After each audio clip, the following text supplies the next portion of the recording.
प्रिय दर्शकों, आज हम एक पुत्र और पिता के कहानी के बारे में जानेंगे। असुरों की माता दीति के दो पुत्र थे, हिरण्यकशिपु और हिरण्याक्ष। दोनों भाई अत्यंत पराक्रमी थे। हिरण्याक्ष के अत्याचारों से पृथ्वी को त्रस्त देखकर भगवान विष्णु ने एक वराह का रूप धारण करके उसका वध कर दिया। भाई की मृत्यु से हिरण्यकशिपु को बहुत दुख हुआ। यह दुख शीघ्र ही भगवान विष्णु के प्रति क्रोध में बदल गया और उसने असुरों के समक्ष यह घोषणा की कि मैं अपने प्रिय अनुज हिरण्याक्ष के हत्यारे विष्णु को मारे बिना चैन की सांस नहीं लूंगा। फिर उसने विचार किया कि मैं अजय, अमर और संसार का एक छत्र सम्राट बन जाऊंगा, जिससे कोई मेरे सामने खड़ा तक न हो सके। इसके लिए वह मंदराचल की एक घाटी में जाकर दारुण तपस्या करने लगा। बहुत वर्षों तक तपस्या करने के बाद उसके तपो मैं आग की लपटों में तीनों लोक जलने लगा। देवता भयभीत होकर ब्रह्मा जी के पास आए और उसने हिरण्यकशिपु को शांत करने की प्रार्थना की। उनका अनुरोध मानकर ब्रह्मा जी हिरण्यकशिपु के समक्ष प्रकट हुए और बोले, पुत्र उठो उठो, तुम्हारी तपस्या सिद्ध हो गई। ऐसी कठिन तपस्या तुमने पहले किसी ऋषि ने भी नहीं की है। तुमने अपनी तपस्या के प्रभाव से मुझे अपने वश में कर लिया है।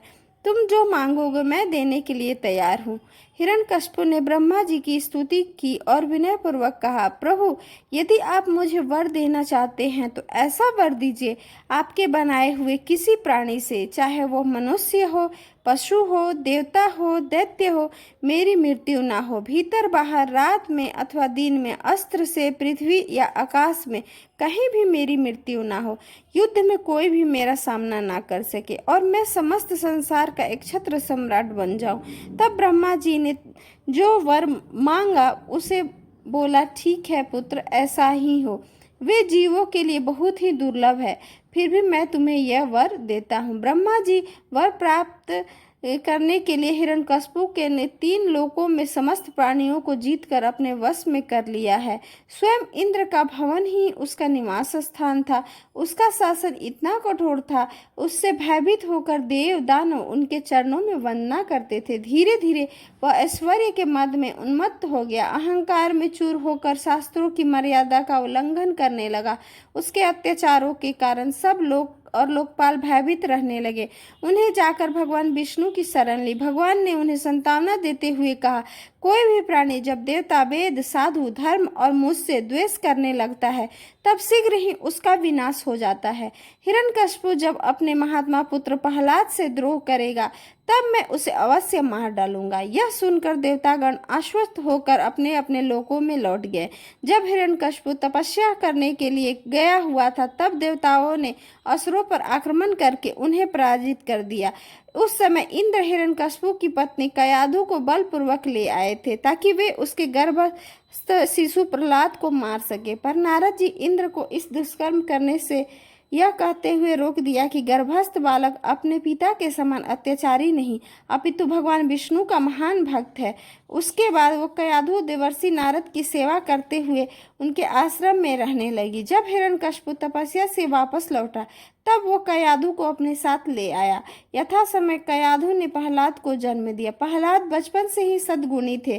वे विद्वानों और संतों के भक्त, सत्यनिष्ठ और जितेंद्रिय थे और सबके प्रिय और सच्चे हितैषी भी थे। वे सभी अपने बड़ों का आदर करते, बराबरी वालों को भाई के समान प्रेम देते तथा गरीबों पर पिता के समान स्नेह रखते। विद्या, धन, कुलीनता और सौंदर्य से संपन्न होने पर भी अहंकार को लेस मात्र उनमें नहीं था। वे असुर कुल में उत्पन्न होकर भी आसुरी दुर्गुणों से सर्वथा रहित थे।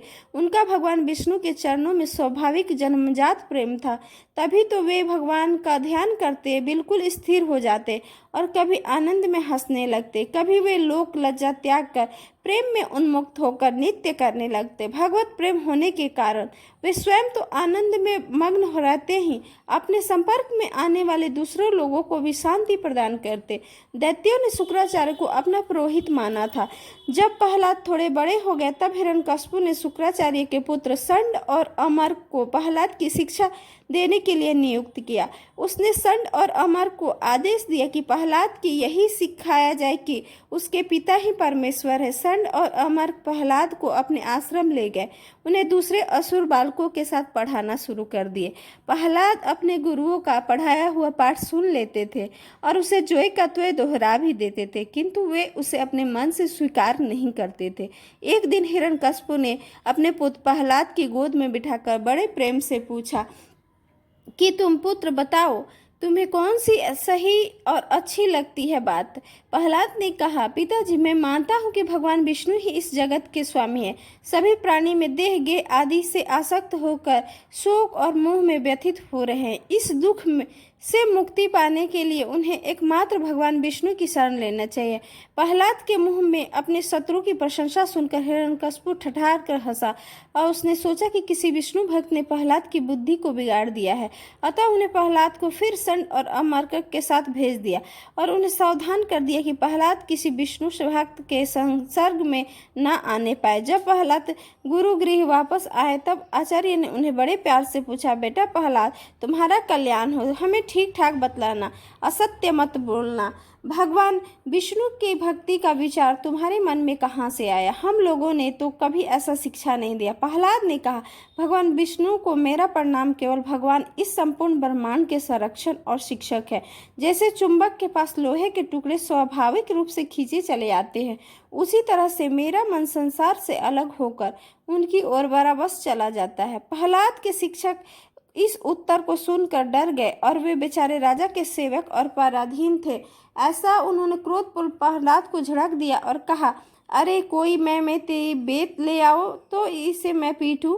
यह बालक मुझे कलंकित कर रहा है। इससे उन्हें डांट डपट कर प्रहलाद को धमकाया, अर्थ और काम संबंधी शिक्षा दी। कुछ समय बाद शिक्षकों ने प्रहलाद और राजनीति, साम दाम दंड और भेद से संबंधित सभी बातों का ज्ञान प्राप्त कर लिया। समय बाद प्रहलाद को उनके पिता के पास ले गया। फिर हिरण्यकश्यप ने उन्हें गले लगा लिया और अपनी गोद में बैठाकर फिर पूछा, सूंघा और बड़े प्रेम से पूछा, चिरंजीवी बेटा प्रहलाद, इतने दिनों से तुमने गुरुजी में शिक्षा जो प्राप्त की उसमें कोई अच्छी बात हमें सुनाओ। प्रहलाद ने कहा, पिताजी भगवान विष्णु की लीलाओं आदि का श्रवण, उन्हीं का कीर्तन, उनके नाम रूप लीला आदि का स्मरण, उनके चरणों की सेवा पूजा अर्चना वंदन, मन वचन कर्म से अपने आप को उनका दास मानना, उन्हें अपना सखा मानना, शरणागति, भगवान के प्रति समर्पण भाव एवं 9 प्रकार की भक्ति को मैं सबसे उत्तम कर्म समझता हूँ। ऐसा कहकर प्रहलाद ने हिरण्यकश्यप को बहुत ही गुस्सा दिला दिया, जिससे फिर हिरण्यकश्यप ने प्रहलाद जी को जमीन पर पटक दिया और आदेश दे दिया कि जाओ इस बालक को, इस हठी बालक को मार डालो। यह सब सुनकर सभी दरबारी प्रहरी ले गए भगवान प्रहलाद जी को मारने के लिए और प्रहलाद जी को मारने के यत्न करने लगे। अगला भाग अगले